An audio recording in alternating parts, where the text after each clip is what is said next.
What you choose for breakfast will make or break the rest of your day. So if you want more energy, fewer cravings, better results from the gym, and better overall health, then you need to start your day focusing on protein and fiber. But most quick breakfast options are ultra processed and high in sugar, so I'm going to show you 3 easy high protein breakfasts. Focus on whole foods so you can prep in advance and grab and go even on your busiest mornings.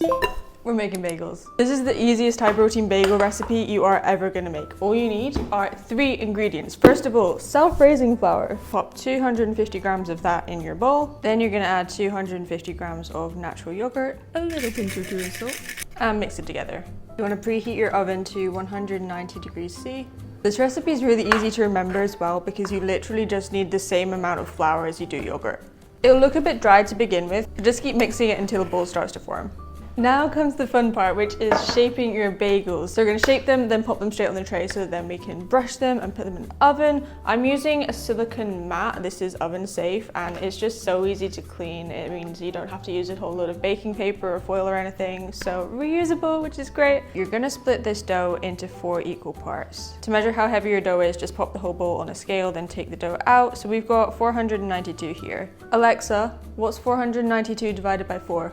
So we want 123 grams per bagel. You can wet your hands to stop the dough sticking or use flour. I just prefer to wet my hands because I find that it's a little bit easier to get off. and then all you do is flatten each bowl of dough out into a circle, poke a hole in the middle, and you have your bagel shape. Before we put the bagels in the oven, we're going to brush them with a little bit of an egg wash. Yes, this jug looks quite overkill, but I'm going to use it in a second, so you'll see. Thoroughly beat your egg and then brush the egg wash over the bagels. You want to get the egg wash pretty even because this is what's going to create that nice golden brown crust on each of the bagels. After that, I like to sprinkle some onion seeds or sesame seeds or even everything bagel seasoning over the top because it just adds a little bit of flavour and it's a nice touch. Since the next meal prep recipe is going to take about the same time in the oven as the bagels, we are going to make the egg muffins. All of these recipes are actually from my one-to-one coaching app, so if you do want more help on your fitness journey with your training and nutrition to get results that are actually sustainable for you, then you can apply for one-to-one coaching in the description. For the egg muffins, you can really spice these up and make these your own depending on what vegetables you choose. I'm choosing mushrooms, spinach, and some onion just for a variety of different micronutrients. And a few months ago, my friend taught me this hack on how to get the tiniest little cubes of onion. So what you do is you slice down the lines on one side of the onion, rotate it over, slice down again, and then you slice like you usually would, and out comes perfectly diced little onion gems. I don't think I've ever described onion like that before, but once you try this hack, you are never going back. Now to the eggs, we're going to add some cottage cheese, which is a form of casein protein, which is a slower digesting protein, so it's going to keep you fuller for longer and obviously up the overall protein content of the egg muffins. You can't really taste the cottage cheese in the final thing, but if you really can't stand it, then you can add something like feta cheese instead. Fun fact, adding black pepper can increase nutrient absorption by up to 2000% for certain nutrients. That is actually insane. We're also adding smoked paprika for some more flavor. It's packed full of antioxidants and can also help in managing inflammation and support immune function. This is why we needed the big jug. Get an arm workout here. Now we're gonna add our vegetables. So pop all your veg in the same bowl as the egg. I'm also using frozen peas. You don't need to defrost them because they'll cook in the oven anyway. And then mix everything together until it's fully combined. Then you want to grab yourself a muffin tray and add a little bit of olive oil to each slot. Is that what you call it? Yeah, add a bit of olive oil to each slot so that the egg muffins actually come out, and then pour the mixture evenly between them. I ended up with 11, but you might end up with 12, but just keep that in mind when I show the total macros at the end. Egg muffins are great as a high protein snack on their own, but what's even better is using them to build a quick and healthy grab and go breakfast, which I'll show you when they're done cooking. Now, I am a big advocate of the savory breakfast because when you have a savory breakfast, it's gonna keep your blood sugar levels more stable throughout the day. Your energy is not gonna spike and dip so dramatically, so you're not gonna feel that massive energy crash before you even get to lunch. So for our next recipe, we're gonna be making the humble breakfast burrito. Let's go. To a pan, you're gonna add the leftover onion from earlier, some garlic. I used frozen garlic, which is super convenient and is shown to have a lot of anti-inflammatory and cardiovascular benefits. Let those cook, and then I added some frozen pepper and frozen spinach, which I defrosted a little bit in the microwave first. These are gonna add a lot of fiber to our burrito, and you can choose what veggies you wanna add in. As a general rule of thumb, if you're using leafy greens, then the darker the green, the more nutrients it's gonna have. So spinach is a great option in terms of getting the most micronutrients packed in there as you possibly can. Once your veg is almost done cooking, filling, you're going to turn down the heat, then crack your egg and stir it in to make a scramble. You got to be kind of quick with this, so if you're adding more than one egg, I'd recommend cracking them into a separate bowl, whisking them together and then pouring it in, so it's a bit easier and you're not worrying about it cooking faster or just messing things up. Once you've got your scrambled egg all ready, you're going to bring it over and assemble your burrito. I'm using high protein wraps to get a little extra protein in there, but you can also up the protein by adding meat like chicken, bacon works well. I feel like with breakfast burritos you can kind of get creative and just make it your own. Okay, burrito folding masterclass. You're going to put your filling in a line in the center of your wrap, fold the edges in, lift the bottom up and over your filling, and then tuck that and sort of roll it together. There may be better ways to do it, so don't come for me if I'm wrong, but this always works for me. But we're not done yet, so go put your pan back on a medium heat, then add your burrito because we want the outside to be nice and crispy. When you start to see that golden brown color, you're going to flip it and do the other side as well. I mean, look at that. We just took a good burrito to a great burrito, if I do say so myself.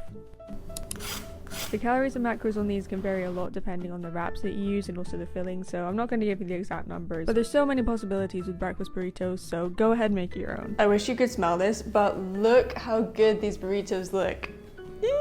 Since these are fresh, I think it's worth a taste test, but what you can also do is when you're first assembling the wrap, you can wrap it in tin foil, put it in the freezer, they'll keep for like indefinitely in the freezer. Then when you take them out, you can defrost them, put them in the air fryer, heat them up on a pan, or you can even put them in a toasty maker, and that is going to give you that nice crisp outside. There we go.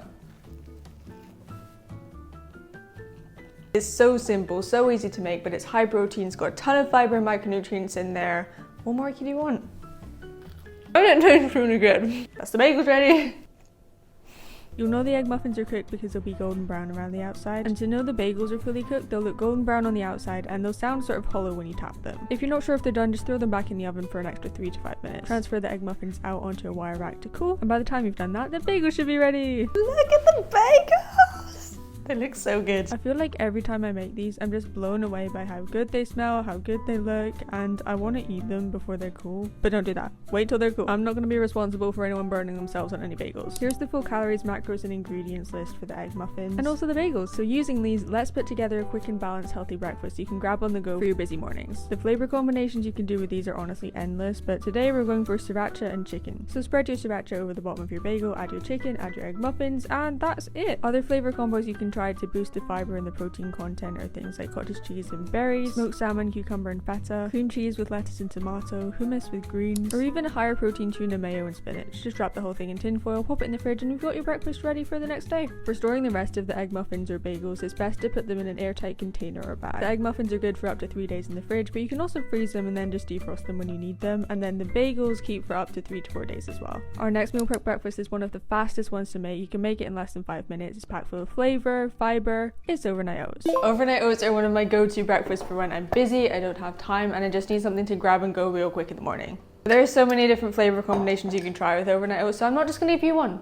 No, I'm gonna give you 3. So hopefully there's something for everyone. Each flavor is gonna have the same base, so we're starting with oats, which are high in fiber, supports digestion, provides slow release carbohydrates, which is gonna keep you fuller for longer and keep your energy steady. Chia seeds for the fiber and the omega-3 fatty acids that support your brain and heart health. The first flavor we're making is strawberries and cream, so I'm adding some vegan vanilla protein powder. I use Protein Works, code SOPHIER to say, and then the chocolate one for the brownie batter oats. I'm using this protein powder specifically because I find the texture is really good, and since it's a vegan blend, it tends to be a lot thicker than your typical whey protein. If you're getting a different vegan protein powder, just make sure that it is a protein blend rather than a pea isolate or rice isolate, because the blend's going to give you the full range of different amino acids that you need. I wanted to give you one option that doesn't have protein powder, so to up the protein just a little bit, we're going to add some ground flax seeds. These are also really high fiber and provide those plant-based omega-3 fats too. Natural yogurt is high in protein, which supports muscle growth and recovery, and also contains probiotics that can support gut health. Then we've got a little bit of cinnamon, which contains antioxidants and can help keep your blood sugar levels more stable throughout the day too. Rock salt's going to bring out the flavor and add some electrolytes, but the lid came off and I accidentally spilled it everywhere, so I had to scrape out a little bit of extra salt from one of them. Hopefully I can't notice it. We're adding cocoa powder to the brownie batter oats, which is really rich in antioxidants called flavonoids, which can help support heart health. It also contains magnesium, which is important for muscle and nerve function, and let's be honest, it just tastes really good. To get the right consistency, you're going to add 150 to 200 mils of water or milk. If your main goal is to gain weight and build muscle, I'd recommend using something like full fat milk, because that's going to help you up the calories and the protein without adding any extra volume. If your main goal is to lose fat,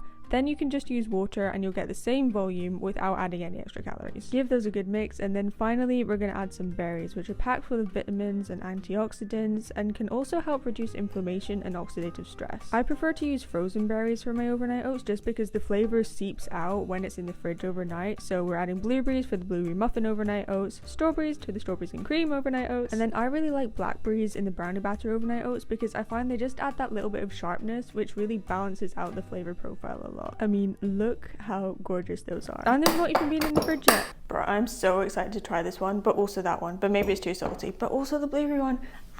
I think the hardest part about overnight oats is just waiting till the morning to try them because I'm so excited, and all the different flavors. I mean, come on. You have got to tag me on Instagram if you try any of these recipes, by the way, because I want to know how you find them, which are your favorites. And yeah, I just love seeing your creations as well. But anyway, we've got to put these in the fridge. These overnight oats last well in the fridge for up to 3 days. I've not tried them any longer than that because they're usually gone by then. But if you leave them longer than that, do let us all know in the comments because that's actually really useful information to have. And just a note, you don't need to leave them overnight if you can't wait. 2 to 3 hours is plenty. Finally get to try them. I'm gonna go for the blueberry muffin one for today's breakfast. So that is so simple but so good. Breakfasts like these are gonna do so much for your energy, your overall health, and your progress on your fitness journey. So I hope you enjoy. Let me know if you try them. But you could have the best breakfast in the world and still not be seeing the results that you want on your fitness journey because there's so many other mistakes people make around nutrition. So make sure you watch this video next where I go through a lot of sneaky mistakes that people often miss. Love you so much. Subscribe and I'll see you there. Bye.